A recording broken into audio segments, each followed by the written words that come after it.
Nós estamos seguindo também o desenvolvimento e a comemoração por parte da doutrina religiosa, do islamismo. E nós estamos, então, no chamado mês do Ramadã. Para que a gente possa entender bem, um pouquinho, né, do que significa isso, haja vista que nós temos 2 bilhões de islâmicos no mundo, e pessoas que professam a fé islâmica no mundo. Portanto, cada 8 habitantes do planeta Terra, 2 pertencem à religião islâmica. E a gente poder entender um pouquinho também em relação a isso. A doutora Franci Rosi, doutora Franci Rosi Campos Barbosa, que é antropóloga e docente associada da Universidade de São Paulo, está aqui conosco. Professora, muito obrigado pela gentileza por atender aqui o Jornal Nova Brasil. Bom dia, Heródoto. Bom dia, ouvintes. Professora, o Ramadã tem data exata todo ano para começar? A gente acompanha o noticiário internacional e muitas vezes ele muda de data. Qual é a razão, professora? A razão é que o calendário islâmico é o calendário lunar. Então, tem 10 dias a menos que o calendário solar. Então, o Ramadã, ele vai progredindo, né, como se fosse o contrário. Então, este ano a gente está iniciando no dia 11 de março, no próximo ano possivelmente será no dia 1º de março, e assim sucessivamente. Daí a gente vai voltando, né? Comemoração religiosa do Ramadã, o que ele significa? O Ramadã nada mais é que aquele momento que a gente chama de escola, né? O muçulmano, ele está muitas vezes desconectado da sua prática religiosa, do seu convívio com a sua comunidade, e neste mês se reforça, né, tanto as orações em comunidade, a prática do jejum, né, a prática de você ficar cultivando pensamentos bons, ações boas, a prática da doação. Então, neste mês, os muçulmanos fazem muita caridade, e é um mês onde não se come, não se bebe, começa antes da alvorada e vai até o pôr do sol, né? Então, isso um pouco para que os muçulmanos sintam que as pessoas que passam fome no mundo sentem, as pessoas que sentem privação, isso dá um fortalecimento, né, na fé. Então, a gente considera como uma escola, como um reforço da nossa escola de aprendizado espiritual.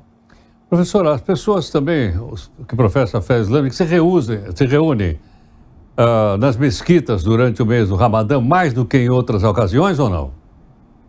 Mas sim, porque geralmente quando chega o mês do Ramadã, as pessoas se organizam para estar mais presente, né? Então, nós temos à noite uma oração do descanso chamada Tarawih. Então, depois da última oração da noite, tem o Tarawih, que os muçulmanos fazem 20 rakás. Então, é muito comum você ver muçulmanos à noite nas mesquitas, né? Porque nós estamos no Brasil, o Brasil não é um país islâmico, então você vê pouca movimentação, mas para quem é muçulmano e para quem frequenta a mesquita, sabe que há, sim, uma grande diferença, uma frequência. Até muitos muçulmanos que não têm família muçulmana acabam quebrando o jejum na mesquita.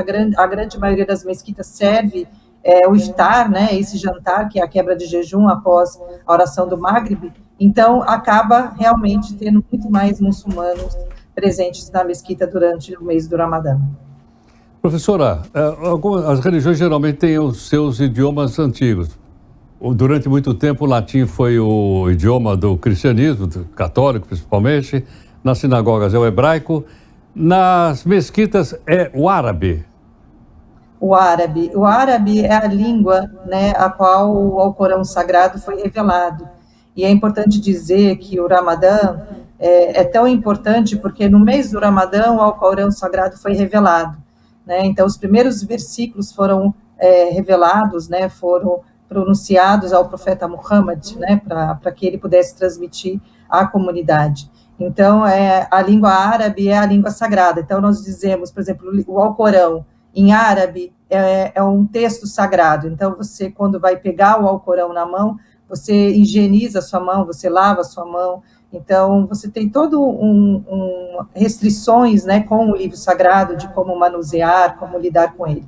Porque a palavra, né, é sagrada. E aí, Heródoto, é importante dizer que as pessoas acabam confundindo os muçulmanos aos árabes, como se todo muçulmano fosse árabe, porque a nossa palavra, né, as nossas orações são pronunciadas em árabe, e o Alcorão foi revelado em Meca, né, na Arábia Saudita, mas hoje em dia nós temos a maior população de muçulmanos na Ásia, a segunda maior população de muçulmanos na África e a terceira no Oriente Médio. Então, o Islã é uma religião que a gente pode dizer universal. Professora Franci Rosi, no Brasil, nós temos uma maior concentração em alguma cidade brasileira de islâmicos ou estamos espalhados como outras religiões? Nós temos uma concentração muito grande no estado de São Paulo, né, e em Foz do Iguaçu, no sul do país, mas hoje em dia, praticamente todo o território brasileiro, você vai encontrar uma mesquita, uma mussala em muçulmanos, no Nordeste, no Norte. Então, a gente, hoje, o Islã no Brasil, ele está concentrado em São Paulo e no sul do país, mas certamente se encontra em todo o território nacional. Professor, uma pergunta, se a senhora quiser responder. Como é que a senhora se converteu ao islamismo? Heródoto, eu já dei uma entrevista para você há uns anos atrás em outra rede, eu não usava lenço, já era muçulmana, eu pesquiso o Islã há 26 anos, e aí, durante esses 26 anos, eu fui lendo, eu sempre fui uma religiosa católica, apostólica, praticante, mas eu fui lendo, estudando muito a religião, e fiz a minha reversão há, sei lá, mais de 10 anos, 13 anos, 15 anos, já nem sei mais contar, mas eu já era doutora, já era docente da Universidade de São Paulo, mas a vontade de me tornar muçulmana, ela começou muito antes, né, lá em 2003, mais ou menos, eu já me sentia muçulmana, mas eu fui deixando a coisa acontecer aos poucos, como eu acho que é o mais correto e o melhor, né? E o lenço, ele veio muito tempo depois da minha peregrinação à Meca, né, em 2017. Perfeito. Professora, muito obrigado pela gentileza. Eu que agradeço, Heródoto. Bom dia a todos. E um excelente Ramadã aos irmãos muçulmanos. Muito obrigado. Professora Franci Rosi Campos Barbosa, que é antropóloga, docência associada da Universidade de São Paulo. Né?